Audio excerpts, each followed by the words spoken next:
Muy bien. Hay unos versículos en la Biblia, muchos versículos. Y no sabía cómo hacer la introducción, pero vamos a leer en Hebreos, capítulo 13, versículo 8. Hebreos, capítulo 13, versículo 8. Hebreos 13, 8.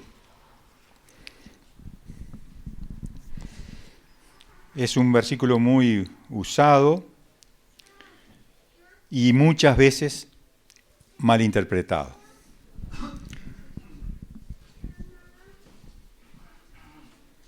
Hebreos capítulo 13, versículo 8. Si alguno lo tiene y lo quiere leer, yo después, para que te quede grabado, de repente lo puedo decir de acá también. Jesucristo es el mismo ayer, hoy y por los siglos de los siglos. Muy bien. Hebreos 13, 8 dice: Jesucristo es el mismo ayer, hoy y por los siglos. Muchas veces se habla de esto y dice, así que si lo hizo en tal momento, lo puede hacer ahora. Pero no dice el versículo esto. Jesucristo es el mismo, Jesucristo es eterno, Jesucristo es Dios y no cambia. Pero sí cambia la forma de tratar al ser humano en la historia. Fue cambiando las maneras de tratar, fue dando periodos donde Dios cambiaba la forma de tratar. Es como un niño, nace y tenemos una forma de tratarlo, no podemos estar tratándolo a un bebé como un adolescente, o como un niño de 6, 7 años, ni menos como un adulto. Entonces, es un lindo ejemplo para poder ver cómo Dios va tratando a la humanidad de manera de que vayan viendo cómo es Dios. Dios no cambia, pero sí cambia su forma de actuar. Entonces, esto por el año más o menos 1800, un poco antes, y se empezó a popularizar un poco después, es lo que se le llamamos el dispensacionalismo. El dispensacionalismo. ¿Qué es el dispensacionalismo? ¿Cuántos escucharon hablar de eso? Levanten la mano. 1, 2, 3, 4, 5. ¿Bien? ¿Y cuántos de repente ni idea tienen de lo que es el dispensacionalismo? Bien, al menos uno. ¿Alguien más se anima a decir, no tengo mucha idea? 2, 3, bien, bárbaro. Voy a hacer una pregunta. Si me pueden dar una definición, ¿qué es el dispensacionalismo? Alguno, que una idea nomás, no es la cuestión de pasar un examen, solamente de... Sí. Y a título genérico sería el trato de Dios con la humanidad a través de los tiempos. Una aproximación. Es lo más acertado. Ahí está. Yo quería hacer una trampa para corregir, ¿viste? Pero no. Porque justamente estaba leyendo lo que es, de dónde viene la palabra, y es oikonomía, del griego oikonomía, que viene a ser, comenzó en el Antiguo Testamento como un gobierno de la familia, la economía de la familia, de un hogar, después de un hogar ajeno, con un mayordomo, esa palabra, ¿no? O una propiedad, que estar a cargo, eso es lo que sería oikonomía, viene economía. Entonces, justamente estaba leyendo la definición del griego en el Bain, no sé si alguno lo conoce, el libro ese que viene para poder estar explicando de las palabras que aparecen allí, y decía, no es un periodo de tiempo. Si bien la economía está en periodo de tiempo, pero no es justamente un periodo de tiempo. Es una economía que tiene un periodo de tiempo, claro, que después cambia. Pero no es un periodo de tiempo, es una forma de tratar. Entonces, lo que nosotros podemos ver en el Nuevo Testamento, el 1 Corintios, es la primera vez que aparece esa palabra, es 1 Corintios 9, 17. 1 Corintios 9, 17 uno lo lee de allí, yo lo repito de acá para que nos quede bien grabado. Primera de Corintios 9, 17.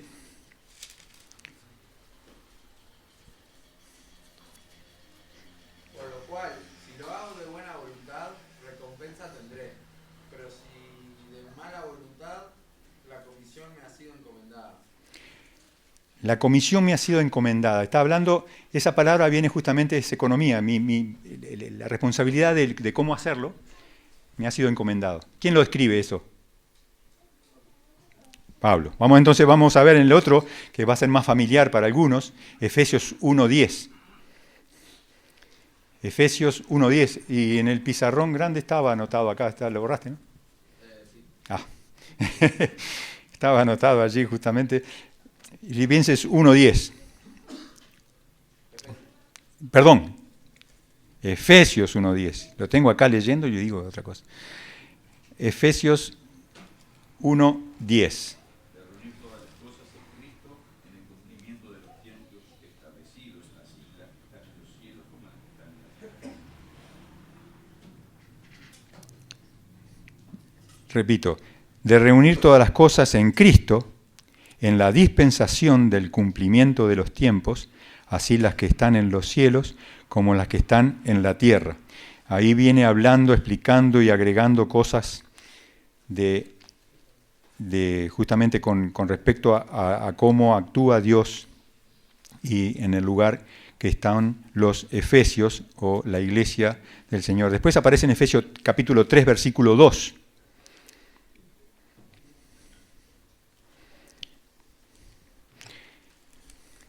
Seguramente habéis oído de la administración de la gracia de Dios que me fue dada para con vosotros.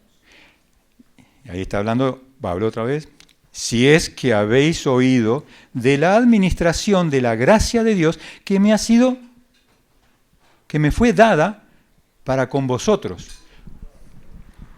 O sea, Pablo como que era el mayordomo, era el encargado, era el que tenía que meter esta economía, esta forma nueva de tratar de Dios con el ser humano. Y terminamos con Colosenses capítulo 1, 25.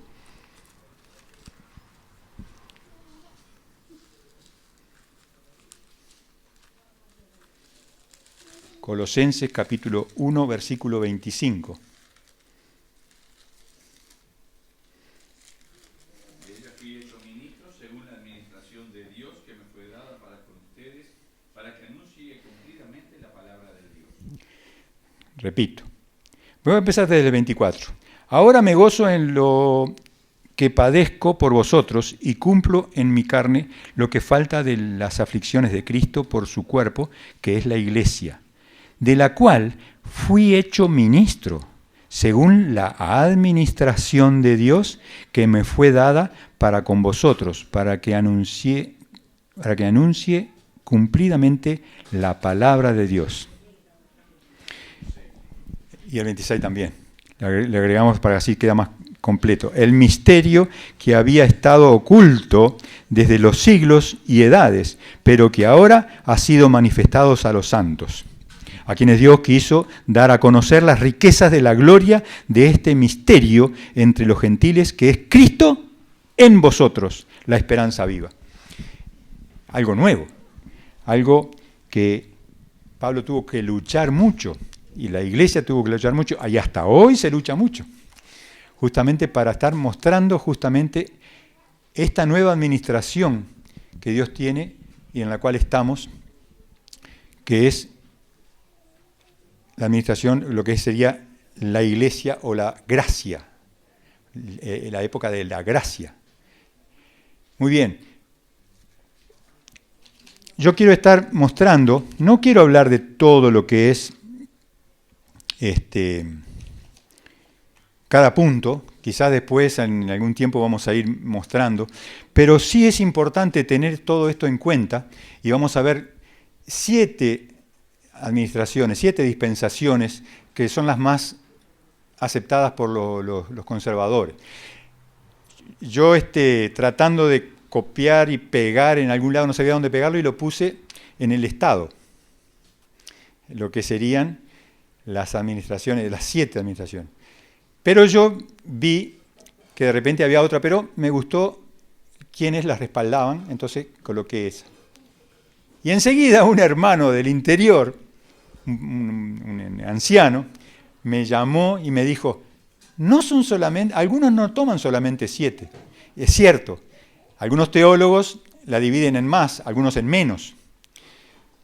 Pero, le digo, esto no es una doctrina, como tiene que ser, pero sí es una buena manera de estudiar la palabra de Dios para tomar en cuenta y no cometer errores, sabiendo de que en un tiempo Dios actuó de una manera, era para esas personas, en ese tiempo, en esa edad de la humanidad, y que quizás lo que Dios le dijo a ellos no es para nosotros.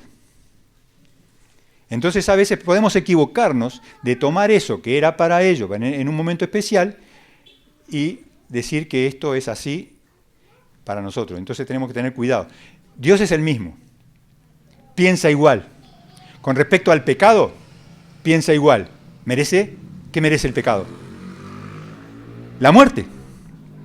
Desde el principio, se lo dijo a Adán.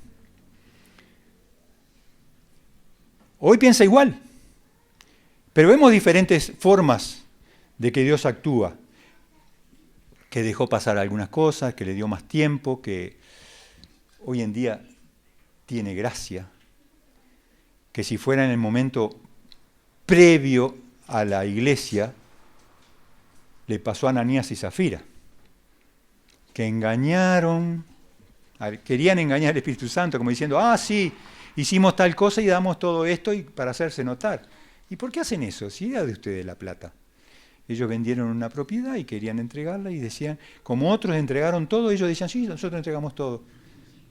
Pero no habían entregado todo, se habían guardado cosas. Pero ¿y qué pensó Dios en eso? ¿Qué pensó Dios?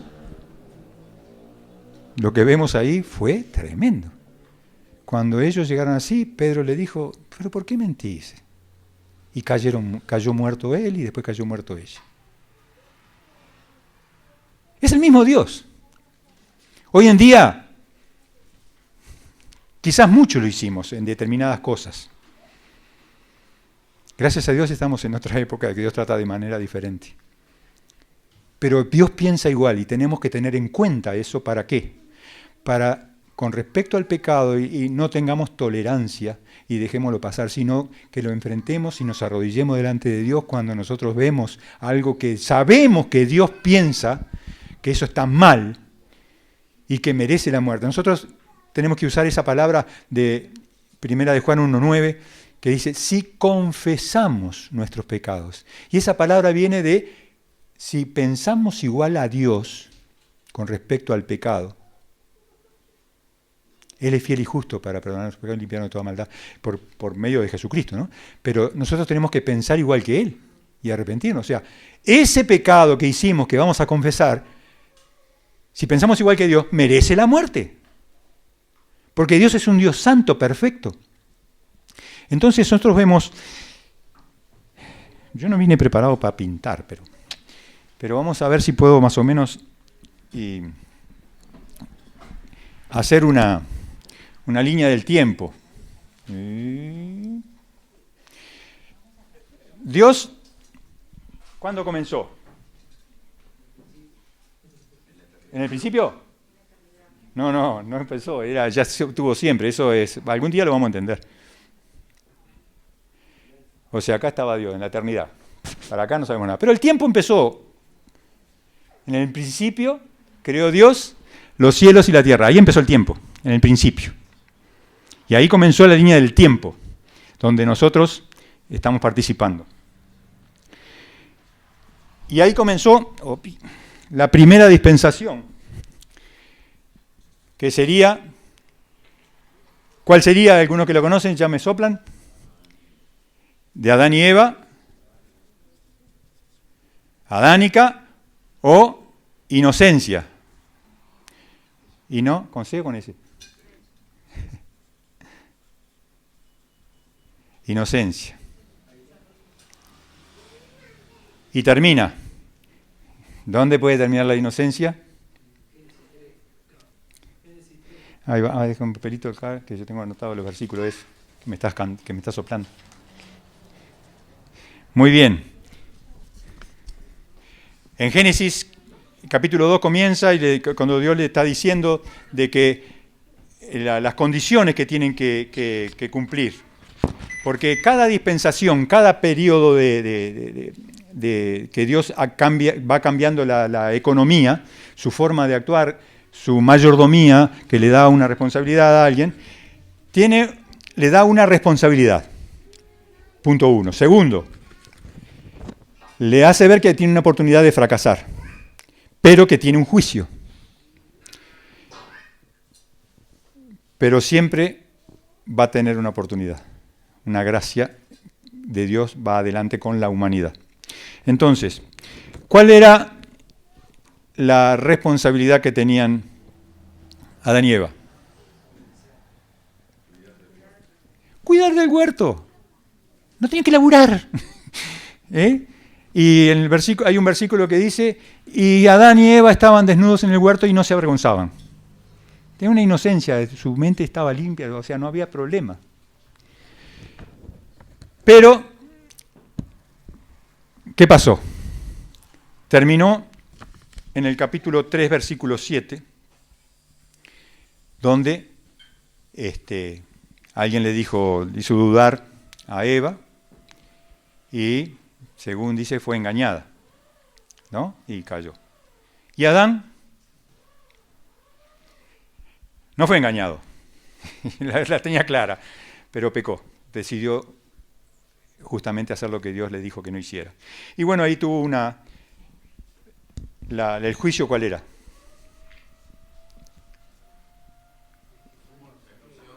La muerte, pero fueron expulsados del huerto y ahí terminó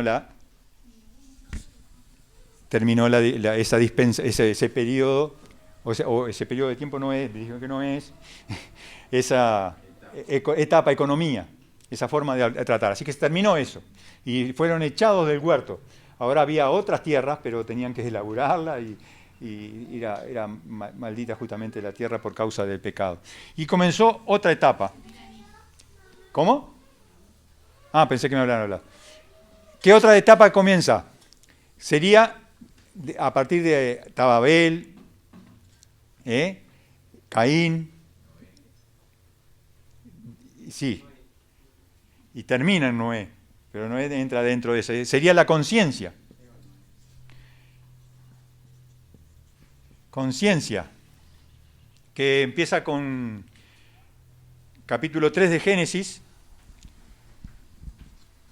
al 8. Todo eso era la conciencia. No voy a andar explicando mucho con respecto a esto, pero sí tengo acá, a ver si tengo en algún lado, en otro papelito.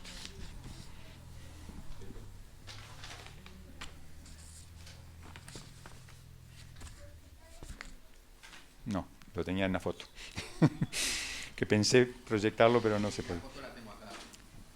¿Sí? No la puedo proyectar. Ah, está. Te voy cantando.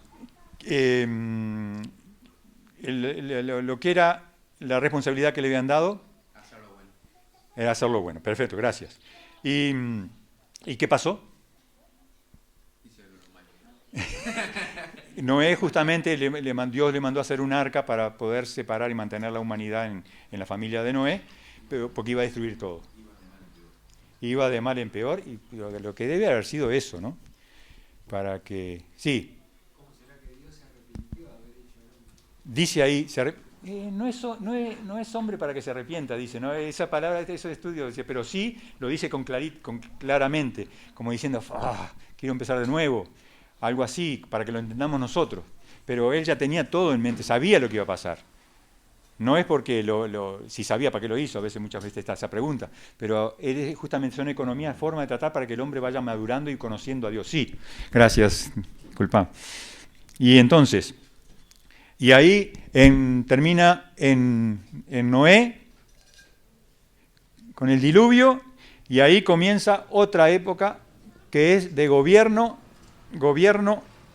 con B larga, es decir, un gobierno grande, gobierno humano. gobierno humano, que comienza en Génesis capítulo 9. Quiero ir rápido, si quieren anotarlo para leerlo ahí, que después que salen los hijos, Dios le mandó que poblaran la tierra a esos matrimonios. Noé y 3 hijos, que eran Cam, Sem y Jafet. Y eran 3 matrimonios, entonces los mandó para que poblaran la tierra. ¿Pero qué pasó? ¿Cuál fue el fracaso? Que no se esparcieron, se juntaron, y termina con la torre de Babel. Se quisieron juntar todos para... Entonces, ¿qué pasó? ¿Cómo fue el juicio? En 11:32. La lengua, confusión de lengua. Confusión de lenguas. O sea, empezaron a hablar en idiomas diferentes, no se entendían, entonces no te banco más. Digo, de esa manera no se puede hacer las cosas. No se puede construir la torre así. Te estoy pidiendo un ladrillo y me tiras una maceta. Willy?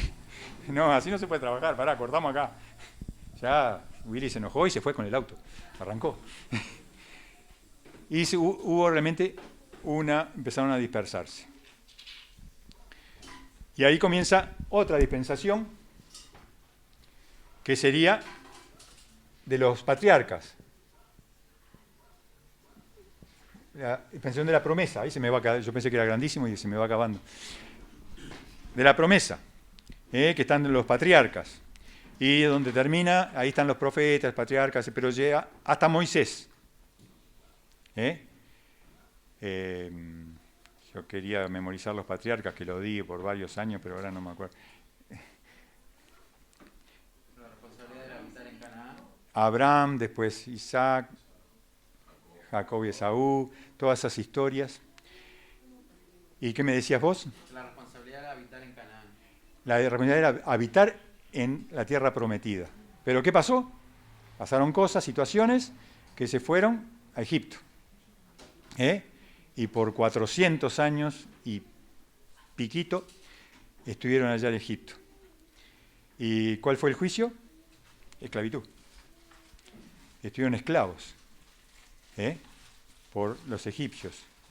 Hasta que llegó la otra dispensación, vamos a hacer chiquitita acá. Moisés, y empieza allí. ¿Qué hizo Moisés? Escribió los 5 primeros libros de la Biblia, que se llamado los libros de la Pentateuco o el libro de la ley. Y entonces la dispensación esta es ley. La ley. Los 10 mandamientos y todos los mandamientos, tantos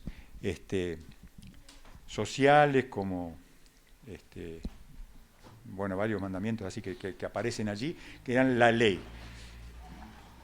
¿Qué pasó allí? ¿Cuál era la responsabilidad? Cumplir la ley. ¿Y el fracaso? No cumplir la ley. Exactamente. Es imposible cumplir la ley, pero hay algo para que uno empiece a despertar y para que empiezan a madurar y ver justamente que todo lo que se hizo desde el principio, el sacrificio de un cordero, del derramamiento de sangre, todo eso, de la promesa de Dios que comenzó en capítulo 3 de Génesis 3:15, que dice: pondré enemistad entre ti y la mujer, entre su simiente y la simiente, entre tu simiente y la simiente suya, esta te herirá en la cabeza y tú le herirás en el calcañar. Esta es la primera promesa de un Salvador a cual iba a destruir al pecado y al mismo que introdujo el pecado en la humanidad. Así que estaba allí mostrando bien cómo las exigencias de Dios para el ser humano que no pudieron cumplirla. Ahí comienzan en Hechos 2. Terminan Hechos 2, quiero decir, hasta Hechos 2. Y desde Éxodo 20, que comienza con los 10 mandamientos y todas esas direcciones, también tenemos entonces allí cuando viene Jesús y hace un cambio, y empieza a hacer un cambio. Y a veces hay errores cuando nosotros leemos, por ejemplo, Mateo. Mateo no aparece en la iglesia. Y esa es una bombita para algunos. Algunos dicen, no, pero ¿cómo no si está ahí el arrebatamiento? No habla del arrebatamiento. No, dice, unos serán tomados y otros dejados. Y yo por un tiempo también pensé eso, porque lo había escuchado. Pero después al estudiar, no tiene nada que ver. Está hablando de los que van a ser tomados, son justamente para ser destruidos. Y los que van a ser dejados van a ser los bendecidos. Es al revés esa forma de estar explicando ese versículo. Y si ven el momento que lo dice, después de qué, justamente de la tribulación, entonces gracias a este estudio de las dispensaciones o de las economías de Dios, vemos que ahí no estaba la iglesia, era para el pueblo judío. Y una de las cosas que queda bien marcado en las dispensaciones es que está marcando y reconociendo que hay dos pueblos de Dios.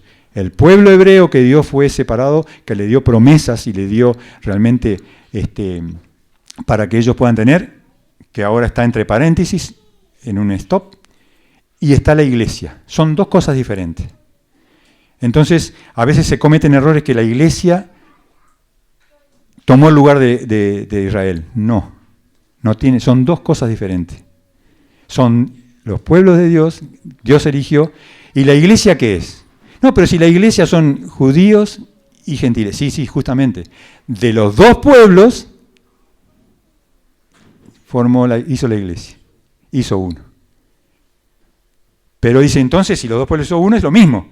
No, es como una torta. Yo pensé, digo, ¿qué ejemplo? Una torta, digo. Tomó harina, tomó un huevo, tomó roya, lo mezcló, salió una torta. De todos hizo una torta. Qué bárbaro, qué rico.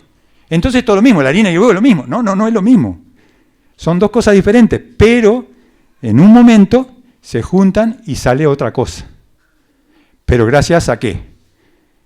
A la técnica, al horno, a la mano del cocinero, entonces para poder hacer la química allí y salió algo especial.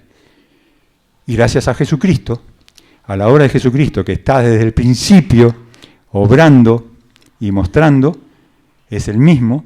Dice, entonces la salvación ahora es por gracia. Algunos acusan al dispensacionalismo, dice que hay varias formas de salvarse. No, nunca fue de otra manera. Siempre fue por gracia, por la gracia de Dios. Dice, ¿cómo no? Antes había que hacer un sacrificio y estabas limpio de pecado. Sí, pero eso era como, lo hacía yo para enseñar a los niños.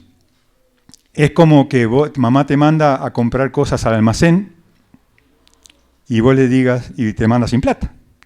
Entonces, es decir, anóteme en la libreta que mamá viene después y lo paga. Exactamente eso. Entonces, el sacrificio que ellos tenían era una muestra de que confiaban en la promesa de Dios que iba a venir el Cordero de Dios que sí quita el pecado del mundo. No es un cordero, los corderitos quitan el pecado del mundo. No podían quitar el pecado.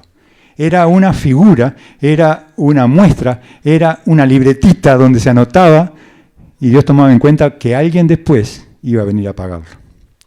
Así que vino a pagar y ahí empezó allí empezó entonces la gracia. Otro periodo, al cual estamos ahora. Y ahí tenemos que empezar a saber cómo actúa, qué responsabilidad nos dio Dios en la gracia. ¿Lo dice ahí? Sí, tener fe, recibir a Cristo, vivir por el Espíritu Santo. Tener fe. ¿Y qué es la fe? La certeza de lo que se espera. La convicción de lo que... ¿Qué es lo que se espera? ¿Qué nos dice Dios que se espera? ¿Qué nos promete Dios? Vida eterna. Señor.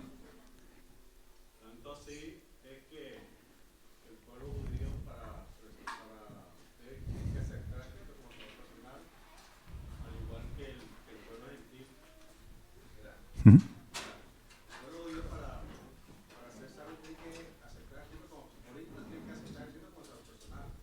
No he escuchado bien.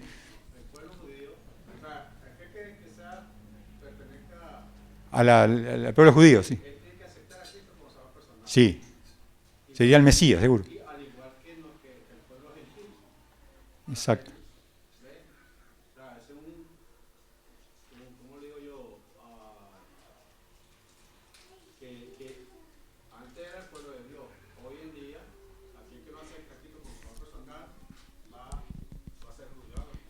Bien, ¿cuándo comenzó a notarse la salvación?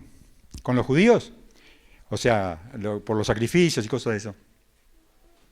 A veces decimos, sí, los judíos. No, fue antes que los judíos. Fue con Adán. Porque vemos que Caín y Abel ofrecieron, y Abel ofreció el sacrificio de derramamiento de sangre, y Dios lo vio con agrado. Y eso se deduce, y la gente que estudia mucho lo comprueba, que lo vieron en sus padres hacer eso, ese sacrificio. Por eso Abel lo hizo, correcto, y Dios le dio la oportunidad para que lo hiciera bien a Caín, y Caín no lo quiso hacer, no confió. Dice, no, yo quiero pagar de la manera que yo pago. Dice, pero no es suficiente. No es suficiente. Hacelo de una manera, porque alguien va a venir a pagarlo. Confía. No lo aceptó, lamentablemente, y hay muchos que no lo aceptan. Y hoy en día hay muchos que no aceptan. No puede ser tan fácil de creer en una persona que se murió, se sacrificó y pagó y ya está. Pero Dios dice que no hay otra manera, y es la forma que Dios actúa hoy. Gracias a Dios, que lo tenemos claro, y hay que aclararlo para muchos. Y hay que avisarles a las personas que esta vida es un periodo de tiempo, pero que lo que Dios nos ofrece es una eternidad. Y ese Dios eterno quiere que estemos con Él en la eternidad. Y eso tenemos que tener fe, creerlo. Y como dice aquel, dice, vos decís que tenés fe, ¿cómo me lo mostrás si no tenés obras? Vos me mostrás la fe sin tus obras, pero yo te iba a mostrar con mis obras. Entonces, ahí dice, las obras, realmente deben estar para mostrar la fe. Y sí, al menos la forma de vida, tu manera de vivir, tu manera de actuar, tu manera de pensar, tu manera de decidir en la vida. Estás mostrando que vos tenés una fe en lo que Dios dice, que no te va a dejar, que te va a acompañar en el viaje, que va a estar contigo en todos los momentos, hasta en valles de sombra de muerte. No temeré mal alguno, dijo David. Pero son otras economías, a veces dicen, qué bueno lo lindo que hay, como cantamos a veces, de mis enemigos, destruye mis enemigos. Eso era antes, sí, está bien, pero no había madurado todavía eso. Hoy Jesús dice, amad a vuestros enemigos, no pidas que lo destruyan, amadlo. Es otra economía, otra manera de nosotros ver las cosas. Qué interesante, ¿no? Digo, ¿cómo podemos entender eso? No sé si se puede decir lo que... No, mía la venganza, dice el Señor. Si son cosas para que Él tome en cuenta, que lo haga Él, pero nosotros, o sea, tenemos que amar. Qué difícil, pero ese es el corazón de Dios, es el corazón del que fue siempre, es y será. Y nosotros somos como un espejo, reflejamos su persona. Y a medida que vamos creciendo en la vida y dándonos cuenta de que cosas que si nosotros pensamos mal, diferente a lo que Jesús nos manda, es porque estamos mal. Porque Él es el perfecto, el santo. Entonces, a veces tenemos que luchar contra eso.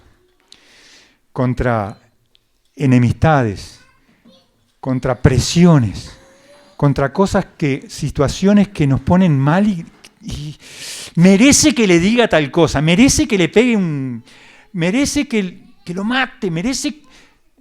Y cuando Jesús dice, sos un hijo de Dios, está el Espíritu Santo en tu vida, amalo, ora por Él, tranquilo. ¡Puah! Me mata tanto amor. Es tan difícil. Pero si vamos a dar un desafío, es justamente, vamos a mostrar realmente que somos hijos de Dios, aparte del domingo, aparte de cuando nos juntamos entre los creyentes, cuando estamos entre compañeros que están mostrando otras filosofías de vida diferentes. Después de la gracia, está dividida justamente lo que es dispensacionalismo en que la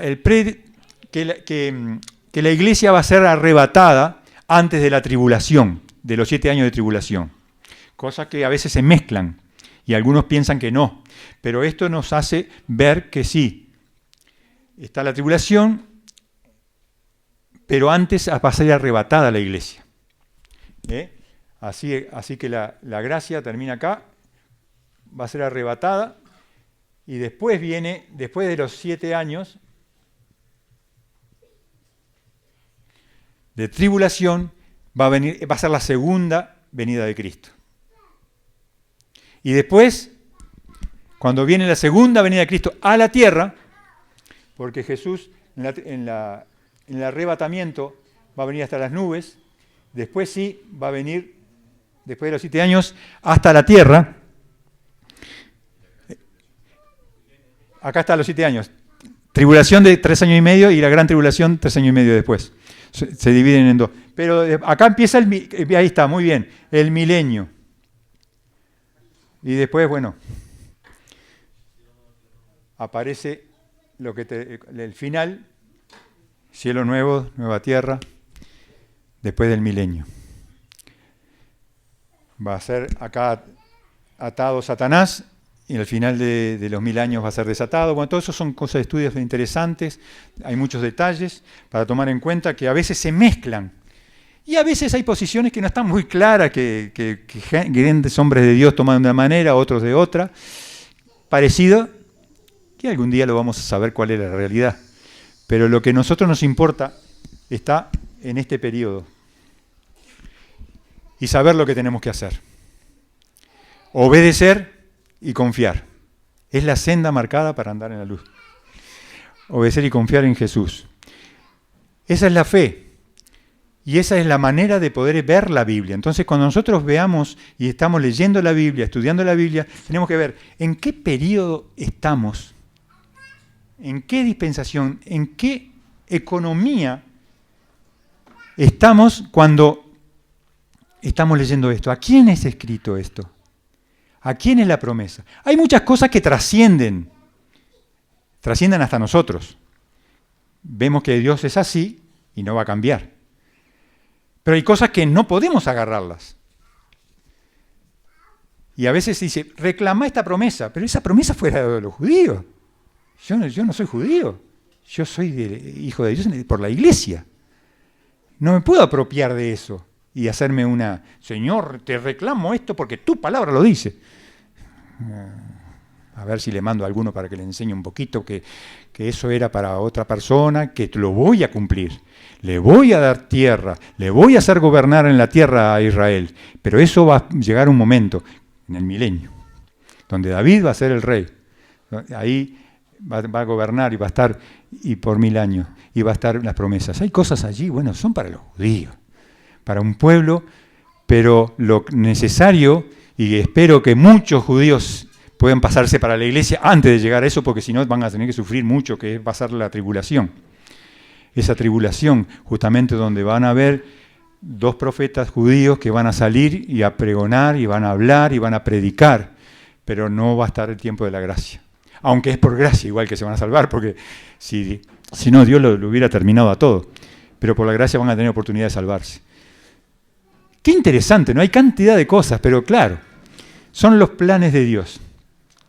Y sabés que no solamente los planes de Dios tiene para toda la humanidad en grupo, sino también Dios, tan amoroso, tan maravilloso, tiene un plan individual para cada uno, tiene algo que te quiere usar a vos. Y te dio todas las herramientas, y estamos en un momento donde nosotros tenemos que disfrutar lo que tenemos y tener esa libertad de decir, estoy en Cristo, tengo esa libertad porque tengo vida eterna. Y dice Hebreos 13:5, vamos a leerlo, 13:5 y 6. Hebreos 13:5 hay una promesa de seguridad en dónde estamos. Sí. Sean vuestras costumbres sin avaricia, contentos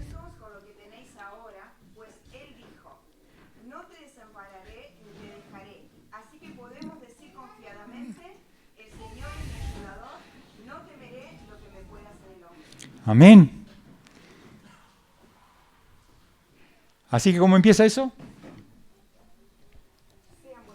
Sean vuestras costumbres, hábitos, todo el tiempo, 24/7. Sean vuestras costumbres sin avaricia, contentos con lo que tenéis ahora. Porque el Señor mismo nos dijo, no te desampararé ni te dejaré. De manera que podemos decir confiadamente, el Señor es mi ayudador. Si Él con nosotros, ¿quién con nosotros? No temeré lo que me pueda hacer el hombre. Así que animémonos unos a otros. Hay hermanos nuevos que vamos a estar visitando. Dios quiera que nos permita recoger frutos del evangelismo que, si Dios nos permite, vamos a poder estar haciendo al aire libre, colaborando con iglesias tanto en Artigas como en Bella Unión. Evangelismo ilustrado, que ustedes lo conocen, muchos de ustedes lo conocen, pero va a ser con pintura. Entonces, es algo que da mucho resultado y que Dios vaya preparando esos corazones. Yo sé que lo hace porque es su voluntad y no tenemos duda de eso, que nos permita tener un tiempo y que realmente podamos tener la palabra justa. Vamos a orar. ¿Alguna pregunta? Porque según Ramiro me dice, qué lío, nos echan a todos. No, estamos tranquilos y está bueno estar viendo cómo Dios actúa de una manera inteligente y de esa manera quiere que lo conozcamos. Vamos a orar. Sí, pensé que levantaba la mano, era para acomodar la cámara. Padre Celestial, gracias. Gracias por tu gran amor. Gracias, Señor, porque sin entender todavía lo que es la eternidad, lo que eres tú eterno, Señor, la grandeza de tu majestad, Señor, nos has alcanzado y te preocupas por cada uno. No solamente de cada uno, hasta dices que conoces cuando un cabello en nuestra cabeza se cae, que conoces cada pájaro que cae. Detalle, Señor, que a veces nosotros dudamos, Señor, si tienes cuidado de cositas. Pero, Señor, qué maravilloso. Señor, gracias por tus promesas. Gracias por el Espíritu Santo, Señor, que nos ayuda, Señor, a entender tu palabra, que nos ilumina para ir viendo, Señor, en la Biblia. Señor, ayúdanos a aprender, ayúdanos a enseñar, ayúdanos a proclamar este precioso mensaje. Gracias, Señor, por este local, gracias por este lugar. Señor, pero gracias también por los hermanos que están en otros lugares, en cada uno, Señor, que tú los bendigas y puedan estar siendo instrumento en tus manos para alcanzar, como lo están haciendo muchos, Señor. Gracias por tu gran amor. En el nombre de Jesucristo, amén.